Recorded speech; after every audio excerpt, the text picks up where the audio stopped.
British Advanced Pain Clinic. Noppimayam Surgery Duram. For appointments 9155515563. నమస్కారం, welcome to I dream. నేను మీ ఝాన్సీ. ప్రస్తుతం మనతో ప్రముఖ ఆధ్యాత్మికవేత్త, ప్రముఖ జ్యోతిష్య పండితులు రుక్మన్ గదరావు గారు ఉన్నారు. ఈరోజు కొన్ని మంచి విషయాలు ఆయన అడిగి తెలుసుకుందాం. నమస్కారం గురుగారు. నమస్కారం. మాతృదేవోభవ, పితృదేవోభవ, ఆచార్య దేవోభవ. గురుగారు, ఒక్కొక్కసారి మన ఇంట్లో కానివ్వండి, వేరే వాళ్ళ లైఫ్లో అప్పటి వరకు హ్యాపీగా ఉంటారు. ఒక్కసారిగా చికాకులు, చిన్న చిన్న విషయాలు గొడవలు అయిపోవడం, చాలా రోజులు మాట్లాడుకోకపోవడం, ఇలాంటివన్నీ జరుగుతూ ఉంటాయి. అలాగే ఏ పని చేసినా ముందుకెళ్ళలేదు అని చెప్తూ ఉంటారు. ఎప్పుడు ఈ మధ్య కాలంలో ఎందుకో ఏది చేసినా కలిసి రావట్లేదమ్మా అంటూ ఉంటారు. మరి దీనికి కారణాలు వాళ్ళ లైఫ్లో ఏదైనా దోషాలు ఉన్నట్లా, లేకపోతే వాళ్ళ ఇంట్లో ఉండే ఆ పరిసరాలు కానీ, ఆ ఇంట్లో కానీ ఏమైనా దోషాలు ఉంటే ఇలాంటివి జరుగుతాయా? ఒకవేళ అలాంటి దోషాలు ఉన్నప్పుడు దానికి ఎలాంటి నియమాలు కానీ, ఏదైనా పూజలు కానీ, ఎలాంటి పద్ధతులు పాటిస్తే మంచిదంటారు? మామూలుగా ఇంట్లో కొద్ది రోజులు బాగుండి ఉన్నట్టుండి సడన్గా చికాకులు, మనస్పర్ధలు, మాట్లాడుకోకుండా పోవడాలు ఇలాంటివన్నీ జరుగుతున్నాయి అన్నారు కదా. చాలా మంది ఇళ్లలో ఇలా జరుగుతుంది. దీనికి కారణం ఒకటైతే ఉండదు, పలు రకాలుగా ఉంటుంది. ప్రకృతి, ఇక్కడ మనం దేవుడు దేవత అనేది పక్కన పెడితే ప్రకృతి దేవుడు అనుకుందాం. ప్రకృతి అవకాశాలు ఇస్తుంది, బ్రతకడానికి కావాల్సిన అవకాశాలు ఇస్తుంది. అంటే వాళ్ళకు బ్రతకడానికి ఎంత కావాలనేది వాళ్ళకు ఉద్యోగాలు వచ్చే కావచ్చు, వ్యాపారాలు ఇచ్చే కావచ్చు, ఇస్తుంది. ఇచ్చినప్పుడు ఇక్కడ లక్ష్మీదేవి, ఆమె కోపం చాలా ఎక్కువ.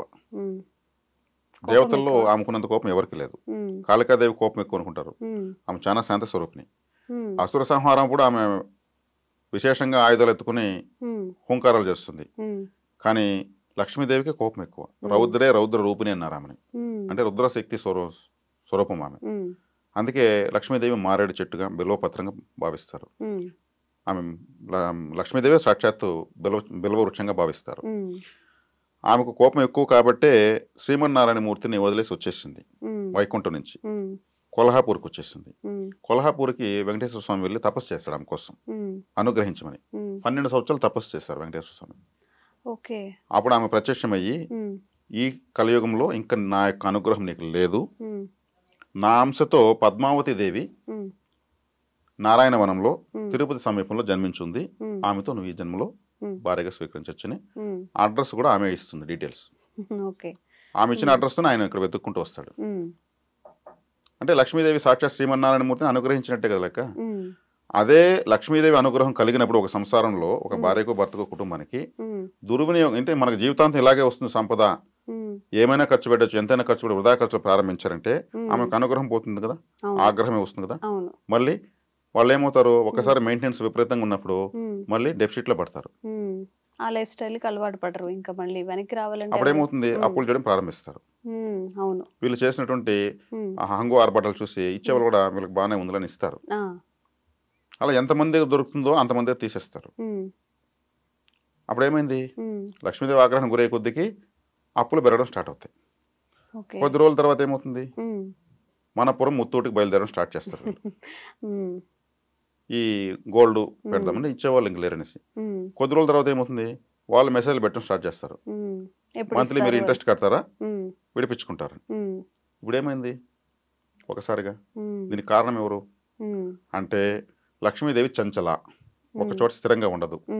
ఆమెకు రెస్పెక్ట్ లేకపోతే వెళ్ళిపోతుంది. బంగారం తాకట్టు పెడితే కూడా లక్ష్మీదేవి కోపం ఎక్కువ. నన్ను తాకట్టు పెడతావా, నీ అవసరం కోసం నన్ను తాకట్టు పెడతావు, ఏకంగా కొనుక్కుని ఆ తాకట్టు పెట్టించుకుంటున్న వాడికి చేరుతూ ఉంటుంది బంగారు. వాడు కండ్లకు అద్దుకుంటే ప్రతి రూపాయిని కండ్లకు అద్దుకుని పెడతాడు. సాయంత్రం అయితే కూడా అప్పుడే బోనైనట్టు ఇటు తిప్పి తిప్పి ఉండిలేస్తాడు. అంత గౌరవిస్తూ ఉంటాడు డబ్బుని. లక్ష్మీదేవి ఆగ్రహానికి గురైంది ఎవరు, అనవసరం ఖర్చు పెడితే, అవసరం లేదని ఖర్చు పెడితే లక్ష్మీదేవి కోపానికి గురిగాక తప్పదు. ఈ ఒక్క తప్పు చేస్తే ఇంకా వేరేమీ ఇంట్లో చూడాల్సిన అవసరం లేదు. ఇప్పుడు ఒక డ్రెస్సింగ్ టేబుల్ ఉంటుంది బెడ్రూమ్లో. ఆ ఇంట్లో మహిళ లేదు, ఆ ఇంట్లో యజమానురాలు ఎవరో స్త్రీ ఈ గోల్డ్ తీసి ఇలా అన్ని బెడ్ పైన వేస్తూ ఉంటుంది. మళ్ళీ వెతుకోవడము, మళ్ళీ వేసుకోవడము.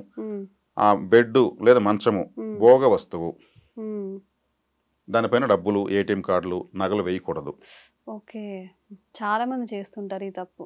చాలా మంది చేస్తుంటారు కదా, చాలా మంది సమస్యలు వస్తున్నాయి కదా. అవును. అంటే జాగ్రత్తగా తీసినప్పుడు ఒక బాక్స్ లోనే ఎలా పెట్టుకోవాలి నీట్ గా, కానీ ఇలా మంచాల మీద ఎక్కడ పడితే అక్కడ వేయకూడదు. ఏ కార్యక్రమానికి వెళ్ళినా యోగి వేమని చెప్పాడు, స్త్రీలు లేని కార్యము చిన్నపోవు, స్త్రీలు లేకపోతే ఆ ప్రోగ్రాం ఫెయిల్యూర్, స్త్రీలు ఉన్న కార్యమున చిక్కులు ఉండు. వాళ్ళు ఉన్నారనుకోండి, ఆ ఏమని ఏమి చూడడము, ఆమె నగలు చూడడం, ఈమె నగలు చూడడం, ఆ మూతి తిప్పడము, భర్తల వెనకంటే తిరుక్కుంటూ ఏదో బ్యాలెన్స్ చేయడం, ఇలా ఉంటుంది. ఈ చిక్కులు ఉంటాయి. మగవారు స్త్రీల వెంటేబడి చచ్చుతుందిరయ్యా విశ్వదాభిరామ వినురేమన్నాడు. వీళ్ళ పరిస్థితి ఏమి, వీళ్ళని బ్యాలెన్స్ చేయడం సరిపోతుంది. అంటే ఆడవాళ్ళ నగలు ఆడవాళ్ళు ఎక్కువ చూస్తున్నారు. అదే నగలు లేకుండా ప్రోగ్రాంకి వీళ్ళు రారు. ఈ నగలు ఎక్కడ ఉంటాయి, ఇండోర్ మన ప్రోగ్రాంకి వేసుకొచ్చిన నగలు ఏమైనాయి వీళ్ళు చెక్ చేస్తారు, రోల్డ్ గోల్డా ఒరిజినల్ గోల్డా, కళ్ళతోనే సీసీ కెమెరా లాగా పడేస్తుంటారు. అంటే ఎందుకు, ఇవి ఎక్కడో వెళ్ళిపోయింటాయి.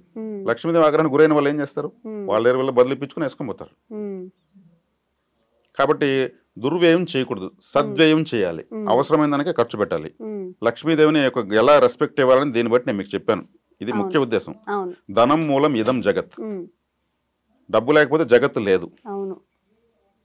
మీరు ట్రైన్ ఎక్కుతారు లేదా బస్సు ఎక్కుతారు, ఒక 20,000 రూపాయలు మొబైల్ ఫోన్ ఇస్తారు కండక్టర్కి, టికెట్ ఇవ్వు అనేసి.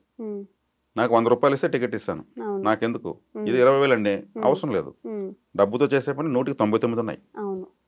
ఆ డబ్బుని ఉంది కదా అని ఎదుటి వాళ్ళు బాధపడేట్టుగా ఖర్చు పెట్టడము, ఎదుటి వాళ్ళు బాధపడేట్టుగా బిహేవ్ చేయడము చేస్తే లక్ష్మీదేవి ఎందుకు ఉంటుంది? నీకు ఇంత అహంకారం ఉంటే నేను ఎందుకుంటాను? ఒక వ్యక్తి అంటాడు ఫోన్లో, మనం వింటూ ఉంటాం, ఎంతరా నీ డబ్బు, రేపు సాయంత్రం ఇసురాడి పారేస్తాను, రా వచ్చి రేపు సాయంత్రం అంటాడు. ఆడ మీద కోపంతో లక్ష్మీదేవిని ఇసురు పారేస్తావు, నువ్వు లక్ష్మీదేవి అంటే నన్ను పారేస్తావా, రోడ్లో ఇసురాడేస్తావా, వాడవుంటున్నాడు, నేను ఏరుకుంటాను రా బాబు నువ్వు ఇచ్చే అంటే ఉంటాడు. లక్ష్మీదేవి రాదు వానికి, రేపు సాయంత్రం వీడియో స్విచ్ ఆఫ్ చేసుకుని మరి పరారైపోతాడు. వాడి మీద కోపంతో మనం తిట్టాలి. మాటలో ఆమెకు, ఇప్పుడు మనం ఒక అతిథిని పిలుస్తాం ఇంటికి, ఎంత గౌరవిస్తే వాళ్ళు అంత సంతోషపడతారో, వాళ్ళ ఇంటికి వెళ్తే కాఫీ ఇచ్చారు, నీళ్ళు ఇచ్చారు, చాలా ఆదరించారు, ఉండమన్నారు, నైట్ ఉండమని అంటారు. మనం పట్టించుకోకపోతే కోపంతో వెళ్తారు. మరి దేవత కదా ఆమె, మరి ఆ దేవతను నీ ఇసురు పారేస్తాను, నీ డబ్బు ఎంత, నువ్వెంత, టంగ్ స్లిప్ అవుతుంటే 24/7 లక్ష్మీదేవి టంగ్ స్లిప్ అవుతుంటే అపూర్వకంలోనే వాళ్ళకి ఆమె బిగిచ్చేస్తుంది. సాక్షాత్ శ్రీమన్నారాయణ మూర్తిని అనుగ్రహించలేదు, మీకు స్టార్టింగే చెప్పాను. మనమెంత, ఆమె రౌద్ర రూపినే, రుద్ర రూపం ఆమె.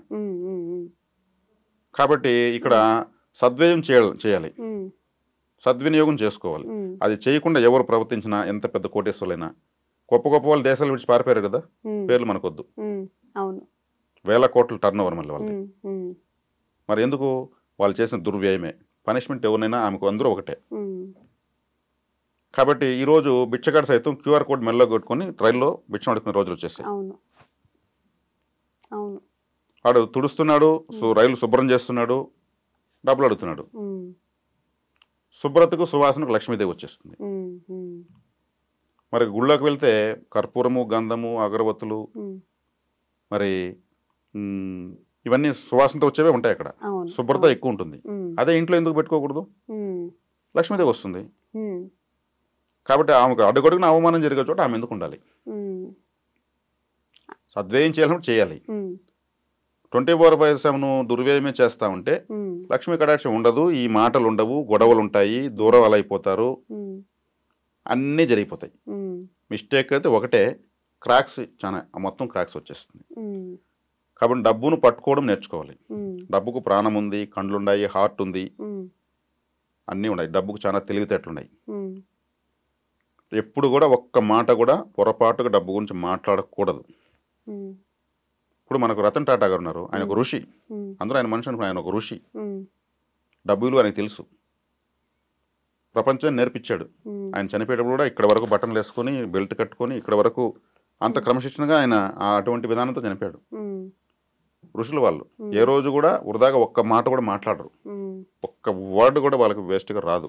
వాళ్ళను లక్ష్మీదేవి వాళ్ళు అడుగు పెట్టిన చోట ప్రవహిస్తూ ఉంటుంది. దేశాలుగా ప్రపంచాలను సాకేస్తారు వాళ్ళు. వాళ్ళని ఎందుకు ఆదర్శంగా తీసుకోకూడదు చెప్పండి?